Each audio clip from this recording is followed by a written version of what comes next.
অসম বিধানসভা চৌহদত এক ব্যতিক্ৰমী দৃশ্য। বিধানসভাৰ সচিবালয়ৰ এজন কৰ্মচাৰী মহানুভৱতা 10 বছৰ ধৰি গৰাকীবিহীন মেকুৰী কুকুৰক কৰি আহিছে পোহপাল।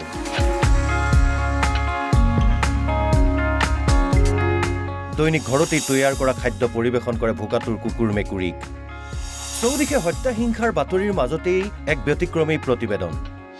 শ্বিলঙত ৰাজা ৰঘুবংশীৰ হত্যাকাণ্ডৰ ঘটনাই জোকাৰি গৈছে দেশ। সমাজ জীৱনত দৈনিক হৈ থকা হত্যা হিংসা ধৰ্ষণ আদিয়ে ভুলুণ্ঠিত কৰিছে মানৱতা।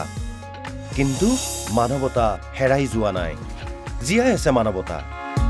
এই দৃশ্যলৈ মন কৰক। বিধানসভা চৌহদত জীৱ জন্তুক খাদ্য পৰিৱেশন কৰি থকা এই ব্যক্তিজনৰ নাম হৈছে কবিৰাম হালৈ। অসম বিধানসভাৰ পুথিভঁৰালৰ কৰ্মচাৰী কবিৰাম হালৈয়ে বিগত এটা দশক ধৰি অসম বিধানসভা চৌহদত বহু জীৱ জন্তুক আহাৰ যোগান ধৰি আহিছে। ঘৰৰ পাকঘৰত নিজে ৰন্ধা মাছ মাংসৰে এসাঁজ ৰান্ধি দিনত এবাৰ নিশা এবাৰ খাদ্য পৰিৱেশন কৰে অনাহাৰে থকা কুকুৰ মেকুৰীক।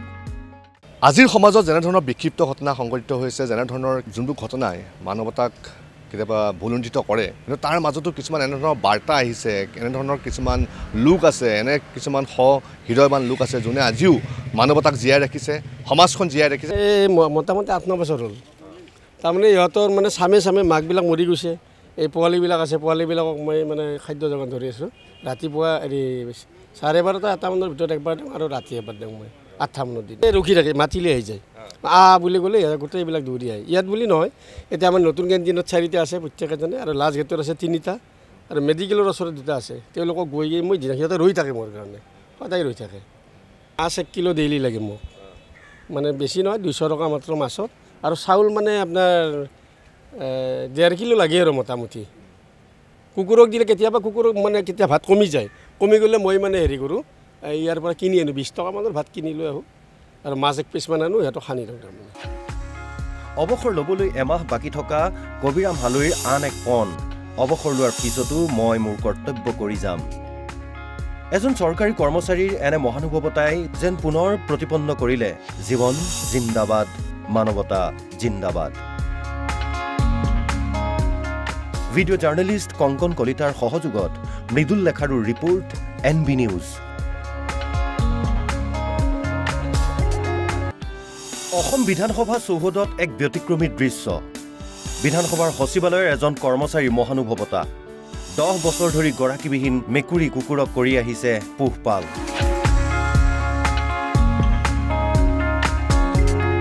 দৈনিক ঘৰতেই তৈয়াৰ কৰা খাদ্য পৰিৱেশন কৰে ভোকাতুৰ কুকুৰ মেকুৰীক। চৌদিশে হত্যা হিংসাৰ বাতৰিৰ মাজতেই এক ব্যতিক্ৰমী প্ৰতিবেদন। শ্বিলঙত ৰাজা ৰঘুবংশীৰ হত্যাকাণ্ডৰ ঘটনাই জোকাৰি গৈছে দেশ। সমাজ জীৱনত দৈনিক হৈ থকা হত্যা হিংসা ধৰ্ষণ আদিয়ে ভুলুণ্ঠিত কৰিছে মানৱতা। কিন্তু মানৱতা হেৰাই যোৱা নাই, জীয়াই আছে মানৱতা। এই দৃশ্যলৈ মন কৰক। বিধানসভা চৌহদত জীৱ জন্তুক খাদ্য পৰিৱেশন কৰি থকা এই ব্যক্তিজনৰ নাম হৈছে কবিৰাম হালৈ। অসম বিধানসভাৰ পুথিভঁৰালৰ কৰ্মচাৰী কবিৰাম হালৈয়ে বিগত এটা দশক ধৰি অসম বিধানসভা চৌহদত বহু জীৱ জন্তুক আহাৰ যোগান ধৰি আহিছে। ঘৰৰ পাকঘৰত নিজে ৰন্ধা মাছ মাংসৰে এসাঁজ ৰান্ধি দিনত এবাৰ নিশা এবাৰ খাদ্য পৰিৱেশন কৰে অনাহাৰে থকা কুকুৰ মেকুৰীক। আজিৰ সমাজত যেনেধৰণৰ বিক্ষিপ্ত ঘটনা সংঘটিত হৈছে, যেনেধৰণৰ যোনবোৰ ঘটনাই মানৱতাক কেতিয়াবা ভুলুণ্ঠিত কৰে, কিন্তু তাৰ মাজতো কিছুমান এনেধৰণৰ বাৰ্তা আহিছে, এনেধৰণৰ কিছুমান লোক আছে, এনে কিছুমান হৃদয়বান লোক আছে যোনে আজিও মানৱতাক জীয়াই ৰাখিছে, সমাজখন জীয়াই ৰাখিছে। এই মোটামুটি 8-9 বছৰ হ'ল। তাৰমানে ইহঁতৰ মানে চামে মাকবিলাক মৰি গৈছে। এই পোৱালিবিলাক আছে, পোৱালিবিলাকক মই মানে খাদ্য যোগান ধৰি আছোঁ।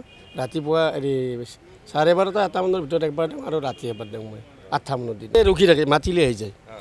বুলি ক'লে গোটেইবিলাক দৌৰি আহে। ইয়াত বুলি নহয়, এতিয়া আমাৰ নতুন কেণ্টিনত 4টা আছে প্ৰত্যেকেজনে, আৰু লাষ্ট গেটত আছে 3টা, আৰু মেডিকেলৰ ওচৰত 2টা আছে। তেওঁলোকক গৈ মই সিহঁতে ৰৈ থাকে মোৰ কাৰণে, সদায় ৰৈ থাকে। মাছ 1 কিলো ডেইলি লাগে মোক, মানে বেছি নহয়, 200 টকা মাত্ৰ মাছত। আৰু চাউল মানে আপোনাৰ 1.5 কিলো লাগে আৰু মোটামুটি।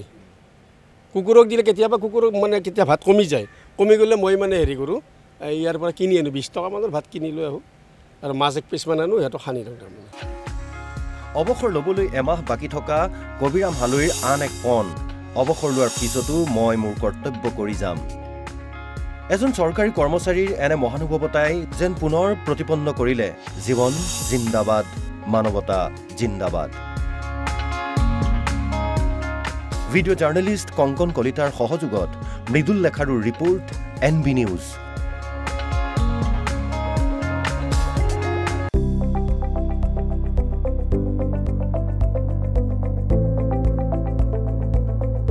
NB নিউজ, সহজ সৰল ভাষাত নৱভাৰতৰ কথা।